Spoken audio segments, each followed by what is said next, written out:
మరి ఇప్పుడు కాంగ్రెస్ పార్టీ అధికారంలో ఉంది, వాళ్ళు ఎందుకు వేలంలో పాల్గొనలేదు, సింగరేణి బిడ్డింగ్ ఎందుకు వేయలేదు? ఇప్పుడు కూడా అదే వాళ్ళకి ఎన్నటికైనా కూడా ఆ రోల్స్లోకి పోయిన తర్వాత దీన్ని కూడా మళ్ళీ ప్రయత్నం చేసే ప్రయత్నం చేశారు. ఏది ఖచ్చితంగా కూడా భారతీయ జనతా పార్టీని బదనం చేయాలా, భారతీయ జనతా పార్టీ ఇక్కడ ప్రత్యామ్నాయంగా ఎదిగింది, విపరీతమైన ఓటు బ్యాంకు 35% దాకా ఓటు బ్యాంకు పోయింది. రాజకీయం కోసం ఇన్ని వేల కుటుంబాలను బదనాం చేస్తారు, అది వాళ్ళ హక్కు జన్మకు. అప్పుడు ఆనాడు చేసిన పరిస్థితులు ఇప్పుడు అసలు సింగరేణిని చేసే ఈ రెండు పార్టీలకు సమానమైన హక్కు ఉంది, బాధ్యత. రెండు పార్టీలు ఏవేం తక్కువ కాదు. కాకపోతే ఇప్పుడు అధికారంలో భారతీయ జనతా పార్టీ ఉంది కాబట్టి వాళ్ళ అనాలనే ఉద్దేశంతో చేస్తుంది. ఎన్నోసార్లు prime minister of India Narendra Modi గారు కూడా రామగుండం చెప్పాడు, సింగరేణిని ప్రైవేటీకరణ చేసే ఉద్దేశం భారతీయ జనతా పార్టీకి లేదు, వాటి బదనాలు చేస్తారు. 51% ఉన్న ఓనర్షిప్ ఉన్న ప్రభుత్వాన్ని కాదని 49% వాటా ఉన్న వల్ల మేము ఎట్లా చేయగలుగుతాము అని చెప్పారు. ఇప్పుడు ఒక మైండ్ వేలంలోకి పెడితే ఇంత రాద్ధాంతం చేస్తారు. వీళ్ళు చేసే ఉద్వాంసం కనుక లెక్క కడితే ఆ మైండ్తో పోల్చుకుంటే చాలా చిన్నది. ఓకే, సింగరేణి ప్రాంత కార్మికులకు ప్రజలకు చేసినంత అన్యాయము మిగతా అంతా పోల్చుకుంటే విధ్వంసం ఈ 10 ఏళ్లలో టీఆర్ఎస్ పాలన చేసినంత విధ్వంసం ఎంత అయినప్పుడు ఈ సావనపల్లికి సంబంధించి ఒక కార్మిక ప్రాంత బిడ్డగా సావనపల్లి సింగరేణికి రావాలని కోరుకుంటున్నా. రాకపోవడానికి రాజకీయ కుటిలో ప్రజలు అర్థం చేసుకోవాలని విజ్ఞప్తి చేస్తున్నారు. 2021లో జరిగిన వేలంలో 2 సంస్థలు, ప్రైవేట్ సంస్థలు వచ్చినాయి. ఏది ఇల్లందులో ఒకటి, ఇంకొకటి సత్తుపల్లి వస్తున్నాయి. 2 ప్రైవేట్ అవెందుకు ఇంతవరకు తవ్వడం స్టార్ట్ చేయలేదు? మరి అంటే ఒకటే 1/70 చట్టం ఉంది అక్కడ. 1/70 చట్టం ఉన్నప్పుడు ప్రభుత్వ సంఘాలు మాత్రం చేయాల్సి ఉంటుంది. అది వేయడం వల్ల అది అడ్డుతోటి అయిపోయింది. మినరల్స్ అది 1/70 ఏమైనా చేసినా కూడా ప్రభుత్వమే చేయాలి. అది బహుశా కారణం అని నేను అనుకుంటున్నాను, లేకపోతే ఇంట్రెస్ట్ కూడా ఉండకపోవచ్చు, అది కారణము. తర్వాత ఈ వేసే వాటిని కూడా వీళ్ళు నయాన భయాన కూడా ఆపేసిన సందర్భాలు కూడా ఉన్నాయి. వేయకండి టెండర్ ఎవరిట్లెక్కలో చూద్దామన్న వాళ్ళు కూడా. అదైనా ఒక మాట మీద ఉండాలి, ఇదైనా ఒక మాట ఉండాలి. ఏది లేకుండా ప్రజలను, అక్కడ ప్రాంత యువతను, ప్రజలను అందరినీ కూడా మోసం చేసిన పార్టీలు మాట్లాడడం అనేది దౌర్భాగ్యమైన పరిస్థితి. ఇప్పటికైనా బట్టి విక్రమార్క గారు వెళ్ళారు, కిషన్ రెడ్డి గారిని కలిశారు, సంతోషం.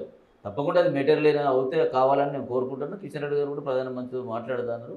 అది వేలంలో నుంచి ఒక పూల్ నుంచి తీయడము అనేది సాధ్యం కాదా అని. కానీ సింగరేణికి ఇవ్వచ్చు అనే దాని మీద ఒక టెండర్ కూడా వేరే రావట్లేదు కదా, ఎట్లా వీళ్ళేస్తే వీళ్ళకి అయిపోతుంది. ఇప్పుడు దానికి మనం ఒక ఇన్స్ట్రుమెంట్ చేసుకొని ఇంకా కొన్ని ఏళ్ళకి ఇది మొత్తం అయిపోతుంది అనేది ఇప్పటికీ అని బదనం చేస్తారు కదా.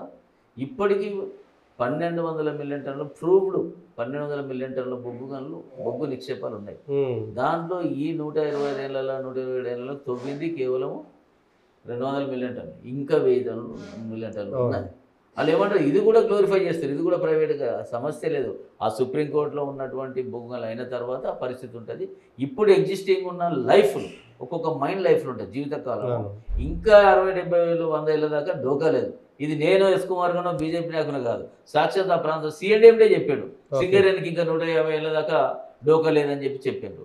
ఎందుకు మాట మారుస్తారు, ఎందుకు చేస్తారు? రాజకీయం అంటే రాజకీయం చేయాలంటే రాయించుకుంటున్నారు కదా, ఈ 10 ఏళ్ళలో అయిపోతుంది, 12 ఏళ్ళలో వాడుకోవాలనే అంశంతో చేస్తున్నారు. కాబట్టి నేను మీ ద్వారా కోరేది ఏంటంటే ఇదంతా తప్పుడు ప్రచారాలు.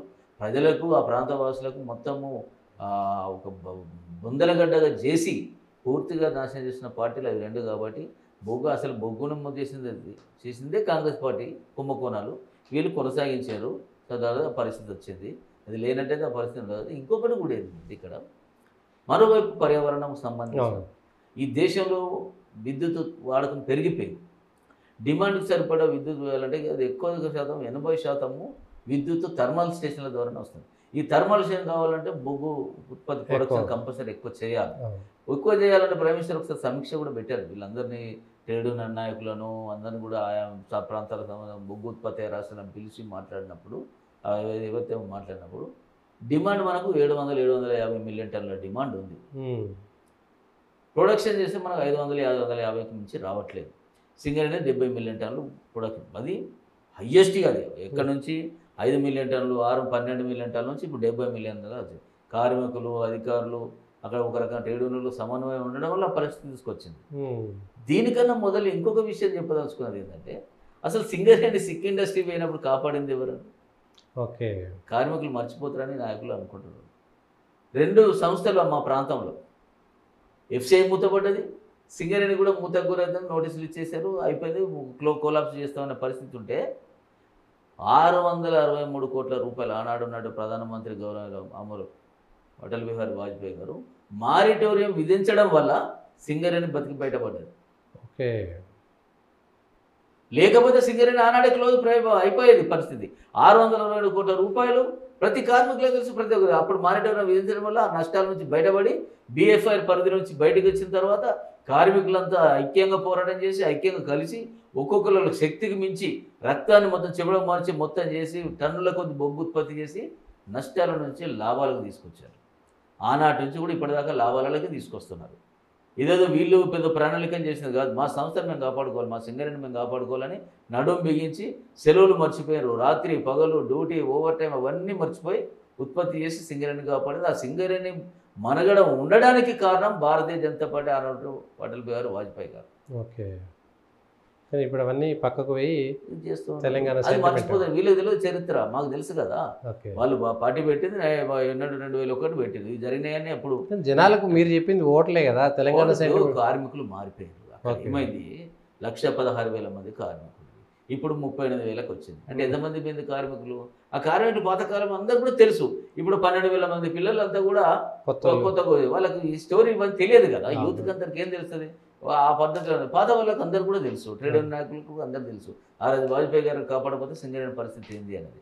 కాబట్టి ఏమంటున్నారంటే రాజకీయం చేయొచ్చు, తప్పలేదు, ఏ పార్టీలో రాజకీయం చేయదు. కానీ అబద్ధాలను 100 అబద్ధం చేసి మొత్తం ఏదో ఎందుకంటే ఏదో ప్రచారం ఉంది కదా, ఏదో చేయాలంటే దేనో బదనం చేయాలనే దాని మీద చేస్తున్నారు. అది తప్పు.